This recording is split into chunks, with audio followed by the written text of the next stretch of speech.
Okay, so listen, we're starting. We're starting. One, The two, three. 4th of July, a day in Miami. And my American flag, Ralph Lauren. Special. Welcome to Panama. We flew all the way to Panama to see our friend, Kevin Cabrera, which is now an ambassador. Well, we did tease about this in the party. We did. And we said we had a special one going on.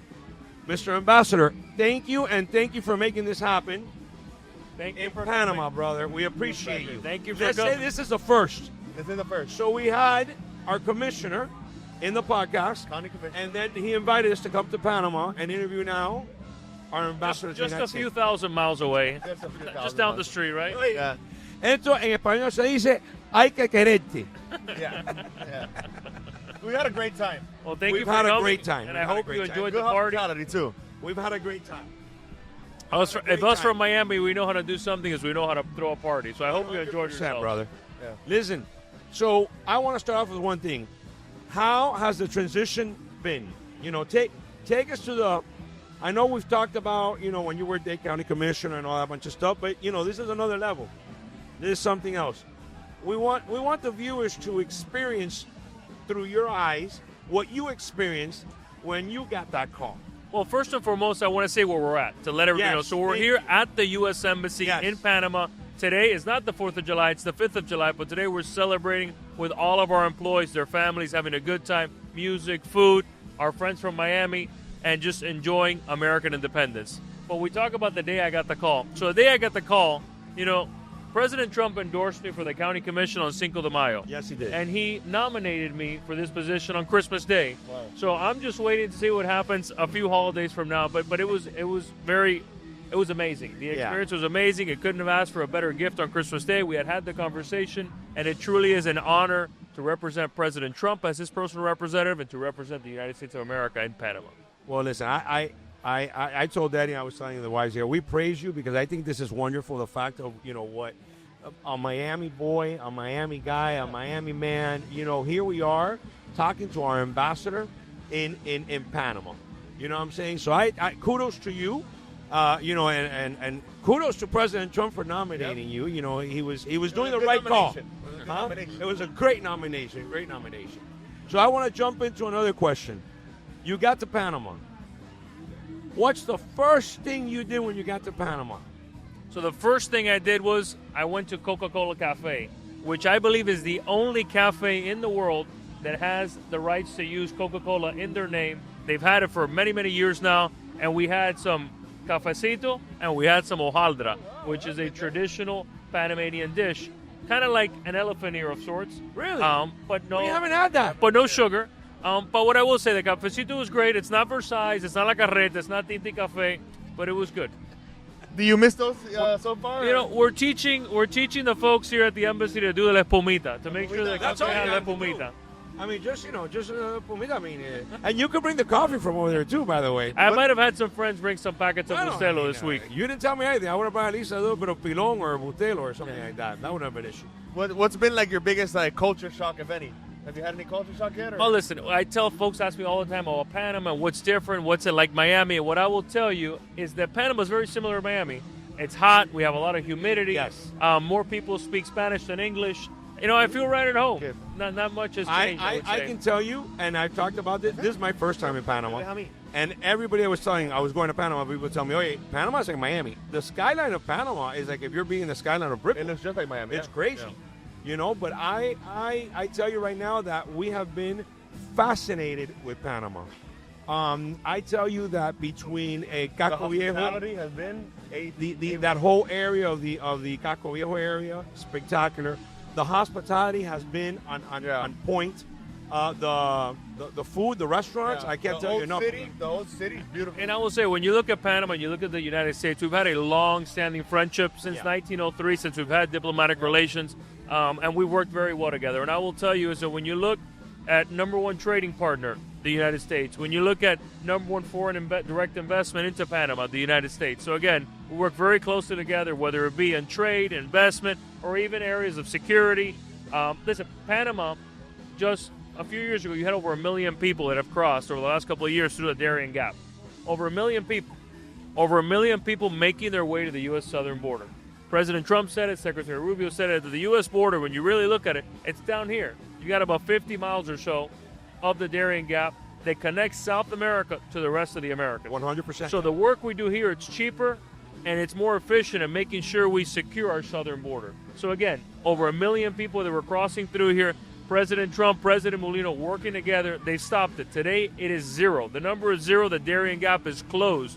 And it's thanks to the work of President Trump and President Molino and their leadership and working together, Panama and the United States, to make sure we stem illegal migration. It doesn't help them. It doesn't help us. Panamanians, by and large, don't really migrate. They've got a GDP per capita of over $20,000 per person, one of the highest in this area. And that illegal migration that was coming through, the gangs, the narco-traffickants, the drugs, the arms, the transnational crime, all of that President Trump has spoken about was hurting everybody from Panama to our southern border. So we worked together, and today we shut it down. What's the number one thing that Panama exports? Is there a particular fruit or anything like that? Or? So Panama has all sorts of exports, I will say, a lot of agriculture and stuff like that. But Panama, fun fact, is is a country where we have a huge trade surplus, over $10 billion, because Copa Airlines imports a lot of Boeing airplanes, which are from America, from Seattle. We flew over here in Copa. Yeah, very good. Which create that huge trade surplus, over $10 billion in trade surplus on the side of the United States. Right. Ambassador, my biggest question is, so I know that when you got nominated, there was a whole issue that President Trump, on television with everything that was going on with the canal and everything else like that. How were you able to, incorporate yourself in the sense of, everything came out, we could say everything came out great in the sense that everything worked out? It's still a work in progress. Right, okay. And what I tell everybody, it's very simple. President Trump, he doesn't need a translator. He doesn't need a spokesman. He means what he says, and he says what he means. He's very direct. The most transparent president probably in the history of the world. Whether it's a Truth Social or whether it's a press release or one of his executive signing ceremonies, he's very transparent, open to the press. And he articulated very big concerns regarding Chinese influence in the canal area and in our hemisphere. Right. And I can tell you, every single day we're working with the Panamanians to eliminate that malignant Chinese influence in the canal and in our hemisphere, because it's better for us and it's better for them. Our driver was telling us that not until this administration came in did they find out that apparently the Chinese were not paying the fees at the port. Well, what I'll tell you is that, and by and large part, President Trump starting that conversation, because of that conversation, there were audits done on those Chinese ports. Yeah. And you know what came out of that audit? That they owe him over $600 million. It was They owe the crazy. people of Panama. When we heard that, it was over crazy. $600 million. Crazy when we heard that. That's crazy. money that can go to schools, roads, hospitals. That's money that belongs to the people of Panama that the Chinese are taking. So again, thanks to President Trump, thanks to him bringing those concerns, and thanks to our work every single day to eliminate that Chinese influence and malignant Chinese influence, that money was identified, and they're working hard to make sure that those folks either sell or they pay their tab. So what? We gotta ask them about the cash. I don't apparently we were understand that. told that every boat pays in cash. There's no is that true or not? You don't know anything about that? I don't believe it's actual cash. I think Me it's neither. electronic transfers and stuff Gotcha. like that. There's, Right. No, but because we're there, we're like, we're getting a tour. How much did it cost? it's not on credit, is what I'll Right, say. that's what I'm Okay, saying. okay. Because I was telling the guy, he saw all those boats out there, all those people are they have to pay this and that. And I go, but if that's public, all these pirates would be out there trying to seize boats, to pay these sums of fees. It's kind of crazy. He was saying it was like a $250,000 per boat or something like that. It depends on the size of the boat and what they're bringing, but yeah, it's something on those averages. I mean, I'm just, so I want to keep on that. I think it's crazy, the sense that it's taken this long, and it took the fact, to your point, that you get named ambassador. We have Secretary Rubio, we have President Trump, and they open that up to say, let's do. I mean, how can not? And I'm not bashing any administration, but how can that pass other places? Yeah. Well, that had always said, why don't we do an audit? A simple thing as an audit. Well, I will say it's not only that, it's all sorts of things that President Trump and his administration have taken a leadership role. And what I can tell you is, when you look at that, when you look at what was going on in the Darien, why would you not work with the Panamanians to shut down the Darien, an area where it's not just migrants, it's drugs, it's arms, it's people being human trafficked, people being killed, raped, hung from trees. It's not good stuff that was happening in the Darien Gap, and they weren't really doing much about it. And President Trump came in, he's making a difference. We can see how the numbers in the southern border are significantly different. And all you got to do is the numbers don't lie. Look at a graph. Look at a graph in November when President Trump was elected. He didn't even have to get sworn in, and the numbers started to go down because people knew that he meant business and that our southern border and our policies were going to be enforced. No, listen, I always say this. I don't care what party one belongs to. You cannot deny the fact that the border went down to zero. Went down to zero. You know. Listen, that shows you that it was carelessness. Yeah, it was by design. We can get all the haters out there. I know. I always say this. I accept everybody go and tell me anything, whatever they want. But to your point, numbers don't lie. You know, your accountant 2 and 2 is 4, 4 and 2 is 6. So if you see that and you see that, you know, you having the numbers coming in that the border numbers are almost to zero, somebody was screwing up somewhere. But that's on, you know, that's on them. No. Yeah. But we're good. We're good now. Well, listen, we're making progress every single day. And like I said earlier, our number one mission is to make sure that we eliminate that malignant Chinese influence. I know the Chinese love to hear it, and we're working every single day to make sure we do it. Talking about working every day, the job seems demanding. We saw you a couple nights ago. You have a schedule. You're busy. You're moving from place to place. You don't really have a moment to take a moment. Have you had a moment to breathe in and take it in? I tell everybody, if some folks think being an ambassador is a vacation, I will tell you it's definitely not a vacation. Yeah. Being an ambassador is working hard on behalf of your country, on behalf of President Trump, to make sure he's got a lofty agenda. We've got 4 years to do it, and we're working hard every single day to make sure we're making progress. If we look at the last 2 weeks under President Trump, he's had great success, probably more successful than almost any other president in the history, and we're working every single day to make sure the next 2 weeks and the following are just as successful. Listen to me. Whoever says that this is easy, whoever knows me, I am here. I'm in Panama. He took like 2,000 pictures the other day. Yeah. It was there for 2 hours. Yeah. Listen, we're here under a tent. You can't see it. It's pouring rain, and you know, he's here with all, you know, our you know, embassy employees and their families.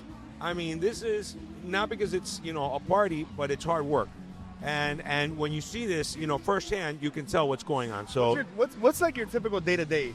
Can you divulge information? So every day is different. It's not about divulging. It's just really every day is different. Yeah. Sometimes it's meetings at the embassy. Sometimes it's meeting with American companies, right, that want to do business in Panama. Because what I'll say is our number one job is the safety and security of American citizens in Panama, where you've got roughly 90,000 or so American citizens that live here in Panama permanently. Right, it's their safety and security. But just as much as diplomacy, and obviously we've got President Trump's priorities and his agenda, is also being that corporate diplomacy, right? And President Trump has said we want American companies to have, you know, to be more prosperous. And part of that is creating opportunities in each of our countries that we're ambassadors, so those companies can invest. That's good for Panama, right? It's economic and development, it's jobs, it's American companies that do a good job. When we compete, we win because we do a better job than anyone else. And what I will say, it's also good for America. These companies are paying taxes in America and creating that economic growth. I was going to talk about that. Well, I mean, we talked, we asked, and we were asking before we started. Like for the people in Miami. There is so much, is there a lot of opportunities for people to come to Panama? Absolutely. And listen, part of our job, like I was just saying, is for American companies to come down here to work with the embassy. We're happy to introduce them to our counterparts here in Panama, you know, kind of send them in the right direction. And number two, make sure they're treated fairly, right? Because, again, we want to make sure that if American companies are coming down here, they're investing their money, their time, their efforts, they're being treated fairly, and it's on an even playing field. And that's one of the things we do every single day. They're being paid if they're owed money. And we work every day with the Panamanians to make sure that happens. And I say they're good partners as well. But there are plenty of opportunities for American companies, and I encourage them to come down, talk to the embassy, and we'll find different opportunities that might fit their needs and help them invest in Panama, and help them navigate the process through our commerce section here, through our econ section. So again, I encourage you to put that information. Absolutely. Put that information on the in particular that's like booming right now in Panama? Oh, listen, logistics, obviously due to the canal and everything that goes along with it, it's always important. You know, any sort of construction, infrastructure, all those things are things that their president has said is important as he is, you know, is continuing to evolve his administration as well. Yeah. So again, anybody who's in infrastructure, construction, the maritime industry, it's a huge sector. Banking, also huge here. Again, I would encourage folks to come on down, talk to our embassy, and we'll try to lead you down the right path in investing in Panama. Well, I tell you, I had not visited the Panama Canal. And we went yesterday to visit the Panama Canal. And for us, it was such an impressive. I mean, the fact that has been going on so many years. And I say to people, that is just worth the visit to Panama. Yeah, it was incredible. And we were lucky. And we got enough. there, We there was like 3 saw a ships, boat right in front of us. right, one behind the other. Big It boat. takes like 7 hours to go through the canal. I will tell you. crazy. I went through on a Coast Guard cutter, and it took about 7.5 hours to go through. And what I will say is, one other things that the Panamanians are working great with us on is drug interceptions. Panama is number 1 4 years in a row in intercepting drugs in Central America. Over 100 metric tons. 40% of the cocaine that comes to America goes through Panama. And they're working with us every single day to try to lower that number. Wow. And again, part of closing the Darien is, remember, there was drugs, arms, and other things coming through. The bad guys are going to evolve, right? Try to come on boats and different things, but we also have to evolve. So we're working every day with the Panamanian security forces to help them evolve and beef up their forces to continue to counter those drugs, counter those arms, and making sure that we're always a step ahead of the bad guys.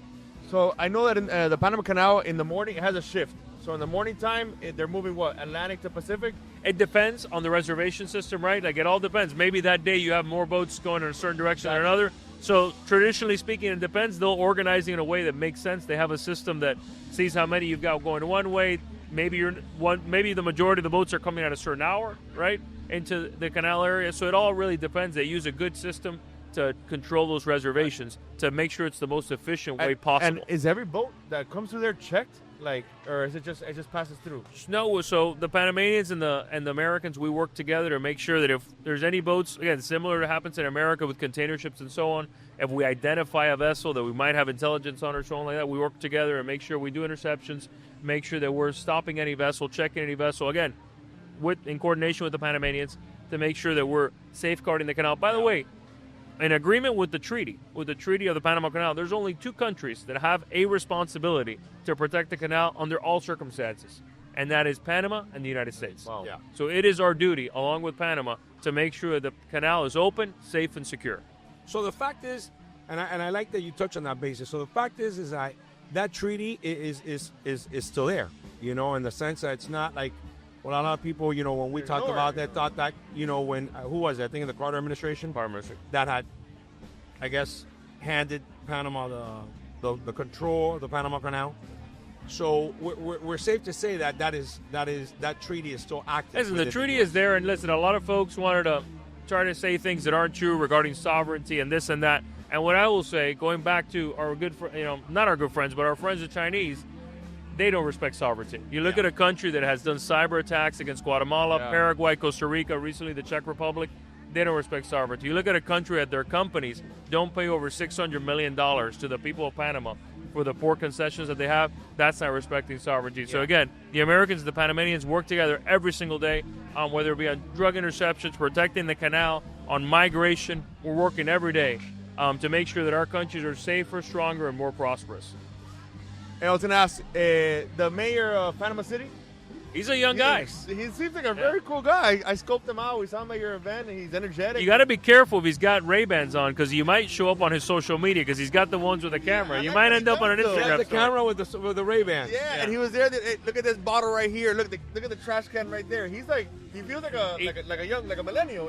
He's brought a ton of energy to the mayorship of Panama, and I can tell you he's somebody who's a very close friend of mine, close friend of the embassy, very pro-American, and we're working together every day to find different opportunities for American companies in Panama and also to work together, right? There are plenty of opportunities to work together with the mayor, and he actually started off on a podcast. He had a very popular podcast in Panama. He might still be doing it. I'm not 100% sure, but he had a very popular podcast as one of the ways he started getting into society. You still have a chance to be mayor. No, you're the one. I told you that's not me, but you love all that stuff. You have no issues. Hey, it might be upcoming elections in Miami or Miami-Dade. You know what? We might have a Mayor Moya or a Mayor Alfonso. No, that's not going to happen. we're far But from that. listen, you're Commissioner, maybe. you're very tuned in what's still going on in Miami.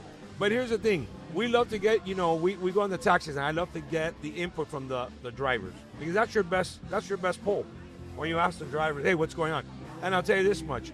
All Uber drivers and taxis that we got, everybody mentioned how wonderful the mayor was. Yeah. They like him up. He's very popular. He's a very popular guy. He's out there in the community working hard. And what I will say is, my understanding is he spent like 1/5 or less than the majority of his opponents when he ran for mayor, and won and it was because he was out there in the community and he was investing a lot in social media. This is kind of the new way of campaigning of sorts. We saw President Trump did a bunch of podcasts in the running up to the elections. You had 2 years, 4 years. How do they work that out? So actually, that is one of the most interesting things I've seen in Panama, how the elections work.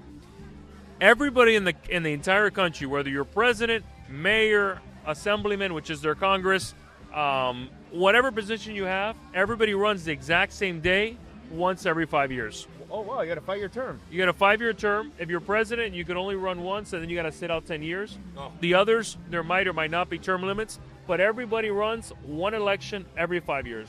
Up, down the ticket, no matter what position you're in. What about, you think the city of Miami or Dade County want to adopt that new policy over there? Listen, I've read and heard of a little bit of controversy right now going on over there. I heard about that. They But pushed the election. But I'll stay out of that. As an employee of the State you have Department. enough to do in Panama, brother. As an employee of the State Department, I have some limitations. Leave the city of Miami thing to us in the podcast. Don't worry. We'll continue. We'll keep on informing on what's going on over there. I was going to ask. I was scoping out your Instagram. Uh-oh. I saw there's a FSU Panama. There's an FSU Panama. That got me by surprise. I just went yesterday. They're great people. They're a Floridian school. They're American. You're a Canes guy. You're a Canes guy. I didn't know if when I showed up I was going to get I thought about wearing my Canes shirt, but I didn't do it. I didn't want to get kicked off campus on my first day. It was a little hard. I called my friends at FIU, my friends at UM, and I said, "Come on now, you're letting FSU have all the glory here in Panama. What's going on?" But what's that about? They took a leadership role and opened a campus. Now I challenge all the other schools in Florida and Miami-Dade to do the same. And they would have to go through you? We're happy to help them. You're happy to help? We're happy to help them in any way That's a possible. cool thing. What about Again, Miami-Dade? these are American companies, American institutions, and we're happy to help them have a presence here. This in is Panama. something we can bring to Miami-Dade. The Kendall But campus. it's kind of sad. They're making me a Knowles fan. I never thought I'd say that. Yes, they are. It's a We different. got Canes season about to start soon. Look, 2 months or so. Panama typical dish when it comes to food. What are you typically eating here? What's a typical dish? So some call it a diet. I call it a lifestyle. I've been on a permanent lifestyle, aka/diet. A lot of ceviche. They have a lot of seafood here. Yeah, no, we have a a great great nice seafood seafood market. Beautiful. And it's very cheap. The seafood market they have is very, very affordable. Yeah, but that's like 24/7 cranking out like that. 24/7 cranking out, $2 or $3 for a cup of ceviche. So And pretty it was like decently priced. donated by the Japanese. That little. I face think there? they worked together, the Japanese and the The Panamanians, market- when they opened the market- it. When the they market opened the was. market, yeah, I They're think very they nice were fish working market. together when they opened it up. But again, they have great seafood. They have all sorts of great fried food, which as a Hispanic, we know that's great for our blood pressure and for our waistline. Perfect for that. But they have all sorts of great food. McDonald's. I was actually visiting a McDonald's earlier. We this saw week, that. We saw that. McDonald's has invested in Panama over $100 million since 2009. Wow. And they are the largest employer of youth in Panama. Really? McDonald's. So they're doing a great job. An American company, an American brand, by far number one in all of fast food here in Panama, McDonald's, which I know is also a favorite of President Trump. But is that a franchise that they work out here too? Or? It's a franchise, but it's based out of Chicago. It's a bit of Chicago. Yeah, so it's a Chicago. Well, obviously McDonald's is an American company, but the franchisee as well is from Chicago. Got you. But does the food taste the same? You know how McDonald's usually around the world tastes. Listen, McDonald's is pretty consistent. The Big Mac was Colombia just. tastes different from the United States. I don't know Really? why. Yep. I'll say the Mac. Maybe it's the oil with the Maybe, fries. I don't know. The Big Mac was as delicious here as it is in the States. Okay. But what I will say that they had a little bit different, and this is a very interesting but very savvy if you're a businessman. They also sell fried chicken drumsticks. Because number It's a little two, out of value. yeah, adapted. because they're one of their not close competitions, but they're in the realm is KFC, Yep. and told you. looking to compete, they sell drumsticks as well. So that was pretty Funny because genius we're on their looking- we're part. Analyzing that, how many KFCs, like Miami KFCs, are like like a a dying regular breed. Yeah, I think these folks have over 48, I believe, in Panama. Yeah. McDonald's locations. That's crazy. Yeah. That's crazy. Any hidden gems that you've seen so far? That like if someone. So At there. least in the time you've been here. So So I would say there's a place called La Bendición. They sell ceviche, very good, very affordable. It's right across from the fish market, and it's very good. Nice. Ambassador, what else? We were looking into the sense of, all the fact of not only what I enjoy of the history part, is the fact of what you touched a little while ago between the United States and Panama. But a lot of people really don't understand. Again, we did the whole tour yesterday. We did the whole thing. People don't understand the amount of people that it took to build the Yeah. Panama Canal. And I know that a lot of people will tell, oh, you know, you have all these wonders of the world and a bunch of stuff, but I think really Panama Canal is one of those things that I really like. You know what's even more impressive? The fact that the doors for the locks are still the same. Those are still the same doors that were built by the Americans back when it opened in 1914. Yeah. They still have the same doors. They remove them every couple of years and do a little bit of maintenance and so on, but it's still the same doors. The fact that you had Americans come up with an idea and engineers in 1914 and it still be that same technology, that is amazing. And the ingenuity behind it. No, how quickly that thing drains, brother. We were sitting there. I think it's like 8 minutes or so. Yeah, I was crazy. So I saw a picture of the canal, like underground, how it looks, and it might be a stupid question, but you know how there's the Atlantic and the Pacific side, and it moves up, right? And then I guess one ship goes up, and then now, could they have not just like dug all the way across to the bottom and then just gone through? It would have been a little bit more difficult. It would have probably been another 20 years. Got you. It would have been. It wasn't it wasn't a possibility. It would have been a lot more difficult, and because of the terrain, because of how that area is geographically, it would have been a little bit more. It would have been significantly more difficult. Let's put it that way. Got you. This is what made the most sense, and this might be why the French. I'm sorry, guys, they failed the first time around. But they had a lot of people die when they were doing the construction. Sorry, French people. Yeah. You know what I'm saying? This is an Eddie thing. You know, Eddie's saying, how come we just cut that situation a little bit better? You know, we would have brought our engineers, maybe. Yeah. You know? But at that point... No, but you think it would be faster passage. That's what I was thinking. Listen, we did a great job. Again, the fact that the Americans built something in 1914 and it's still there, that engineering behind that was, again, it's American ingenuity. Yeah. That's why when I tell you that when American companies compete, they win, because we're better. That's just point blank. Fascinating the fact that you have the same doors, brother. Yeah. I mean, that's screwed up. The same doors. Come on. You know? Any doors in Miami garage, you have to change every 2 or 3 years. And these things have been, how long has this been going on? I will say, something very interesting about Panama is that they don't have earthquakes and they don't really have hurricanes. Right. You know, when I was first approached about Panama, my parents, when they left Cuba, they had lived in Costa Rica for a while, for a few years, and they dealt with earthquakes. So one of the things I was like, if there's earthquakes in Panama, there's no way I'm going. But there's no earthquakes, and there's really no hurricanes either. So you really don't have many natural disasters, which is pretty amazing. It gets rainy. Do you know the history of that building? It's like un tornillo. Do you know anything about that? Or I don't know. It's a fancy building in their downtown. Nice, I'm sure there's some sort of great history behind it. But if you look at their skyline, again, it's very similar to Miami. You kind of like you kind of wake up and this is all you've seen. You think you might be looking at Miami's skyline. Yeah. For those people out there in Miami, your hometown, give them a message. Why visit Panama? I would say you want to visit somewhere that's pro-American, somewhere where you have the opportunity to invest potentially. I would say visit Panama, invest. We need more American investment, and it could be you. I like that. Well, apart only from that, I mean, I think that just come and experience a culture. Because it's not typically a trip that you say, like usually your friends it's 2.5 say, hours. Let's go check it out, you know. But it's beautiful, and it's right in the corner. It's not that far. It's a quick ride. I think it's perfect. By the way, and one thing that I always say is that I'm obviously the ambassador, but each of you are ambassadors, right? Yeah. Each of you are ambassadors for America. The 90,000 Americans that we have here, ambassadors for America. And how do you build diplomacy? How do you build everlasting, enduring partnerships? It's through people like you coming here, visiting, building relationships, and people getting to know Americans and getting to know us. And quite frankly, they like us better as well. When you look at recent Gallup polling, Panamanians, by and large, are pro-American. They want to do business with America. They want to go to America to visit. All these things, they are more aligned with us than with any other country, including China. I like that. A message to your supporters in Miami who miss you out there.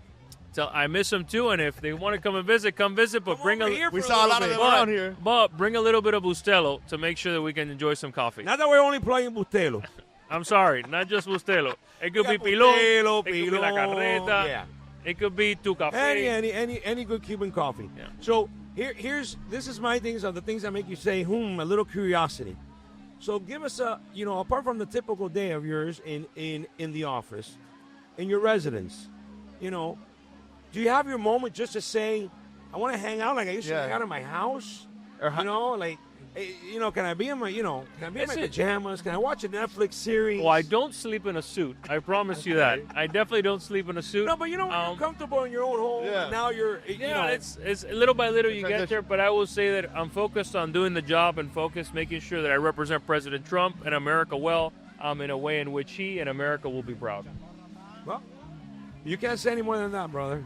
We appreciate I it. love it. I think that's perfect. I think you have a beautiful opportunity, Yeah. man. It's And something and- you would never have pictured yourself in this position, or did you think like this was your route at one point? I didn't wake up or grow up as a little kid wanting to be an ambassador, but I am honored for this opportunity, and it really is the honor of a lifetime to do this and to represent America and to be able to be, leading the way on so many important issues to make sure that America is at the forefront in our hemisphere. Are you like in constant communication with Rubio? Or We listen. We have all sorts of communications with him, with the White House, making sure that we're advancing President Trump's priorities. Because again, our number one thing is making sure we're moving the ball every single day on President Trump's was priorities. up there. This is as he said in the beginning. This is a hot area. So Hot you area. know But the you're gonna be I will vigilant say, here. I was number 6 confirmed overall, and like number 3 or 4 in getting to my Absolutely, post. brother. And it can either be maybe because I'm single without kids, or I don't know, or I move quickly. But one or the other. But listen, the administration has been on a tear lately. Just win after win after win after win. 100%. No, it's Wait, been Well, really nice. President Trump did say at one point we'd get tired of winning. I'm still not tired of winning. I'm not but tired of winning. No, we're good. But No, some we say- still got more to go. We still got more to go. And you it's know? only been 6 months. It's only they're been moving 6 at light months. speed. Listen, again, we're gonna have those people, but again, I you know.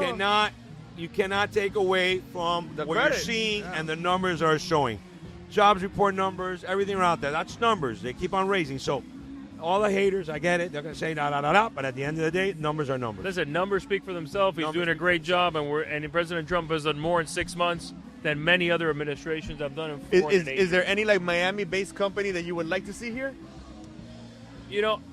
I can't pick one particular company as an ambassador, but I will say is we would like to see as much American businesses here in Panama as possible, and we're here to help. We're here to help you figure out exactly who are the contacts you have to talk to. How do you open a business? How This do is you what invest this your is what we're gonna do right now. Everybody in a day in Miami, all those CEOs, everybody that's looking, hey, come to Panama. Absolutely, come on down. The ambassadors tell you, come on down. The and take a look doors- and see what we can do. Hey, look how life changed. You can Yeah. literally send a DM right now to the Correct. embassy page Instagram and get an important contract or an opportunity. 100%. Listen, slide into the DMs and let us know how we can help and make an American company be successful here in Panama. Well, listen, I know you got to get to all your staff and everybody is waiting for you. We want to say thank you again, 100%.